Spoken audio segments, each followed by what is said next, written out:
little dice and soon to be big dice. But it's not going to be just a dice used for games, it's actually going to be used for something else. Stick around and I'll show you what.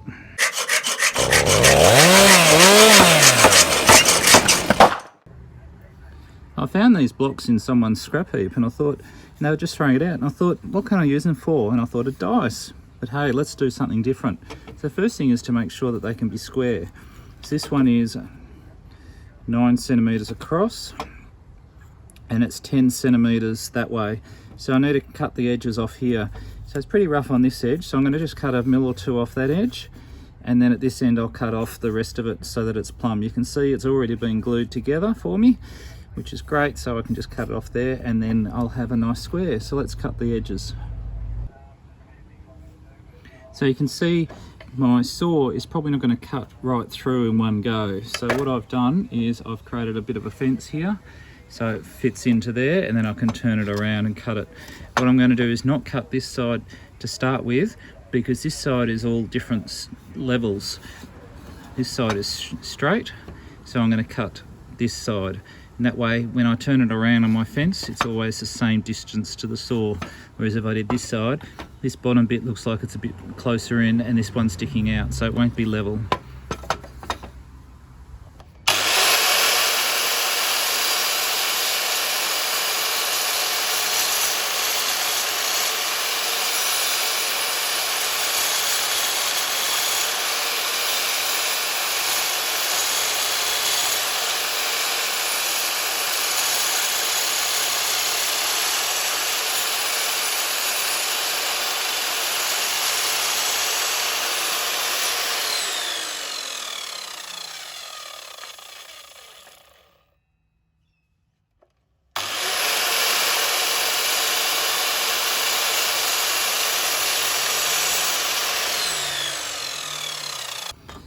There we go. Now we're just measure again to be sure. Yep, 9 centimeters across that way. This is the edge that I just cut, so we want to go 9 centimeters across this way.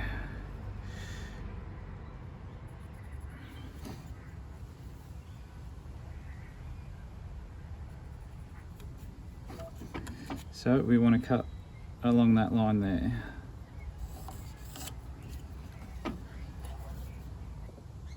So I'm just going to adjust my fence so that it's exactly the right place.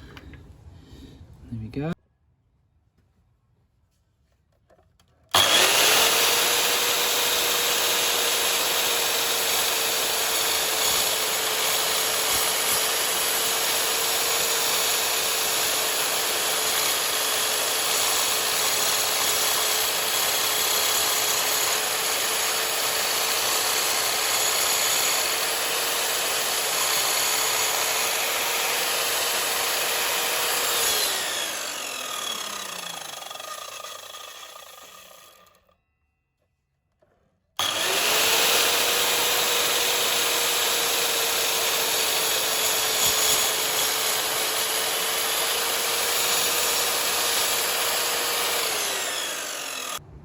So while routing, make sure you get right into those corners, right in here, and then it will make it nice and smooth. If any of these corners aren't smooth and they're sharp, then try and get it again from all angles. Turn it over and get it again. And keep going, and you'll eventually get it smooth, like I have.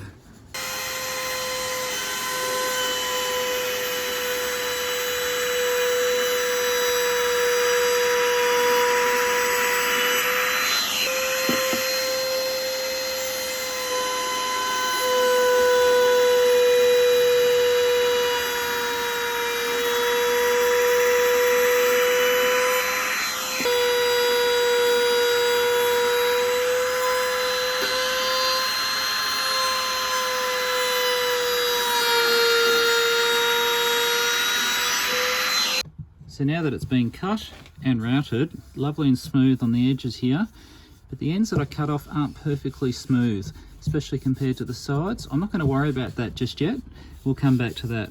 Next step is to copy the dice and put the dots on. So copying the dice and putting the dots on, it's fairly easy to start with. So you can see 2, 2, 4, so that's just those two, same same hole positions. And then we've got 5, so that's the same as 4, but 1 extra in the middle. And then we've got 3, so that's the same as 5. Number 1 is the same as 5, 1 in the middle. But hang on, 6 is slightly different. If you have a look at it, it's slightly different. The holes are slightly together. See how they're not quite the same distance apart from the edge compared to the other ones? So if you compare the 5 and the 4 there, you can see they're not quite lined up, whereas everything else is lined up. The 5 and the 4, you can draw a straight line through all those holes. So I made myself a little jig, and what I did is I got one of the ends that I cut off originally from the end of the block where all the middle is, and then drew a line like that, and then I worked out where the holes should go for the 5. So this is set for 5, and you can see I've drawn a line there for the 5 holes, or the 3, or the 2 holes, or the 1 hole, or the 4 holes. Just do the 4 outsides. But the 6 holes are these ones in the middle. They're slightly in closer, so I turned it over and you can now see here are the 6 holes here.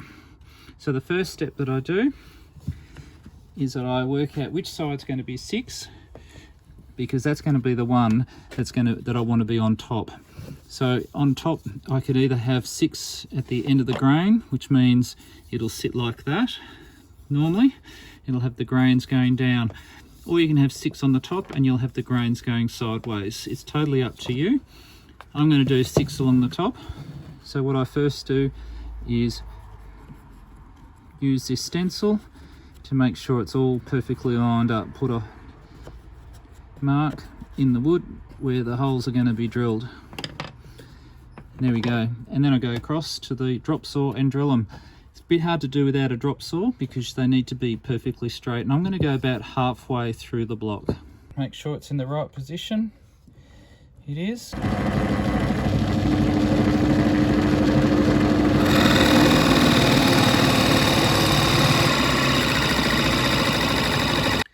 There we go, there's a couple drilled. As I was going with the grain, it was a little bit harder to drill, but still got through, no problems. Now, instead of using an ordinary drill piece, I actually used one of these.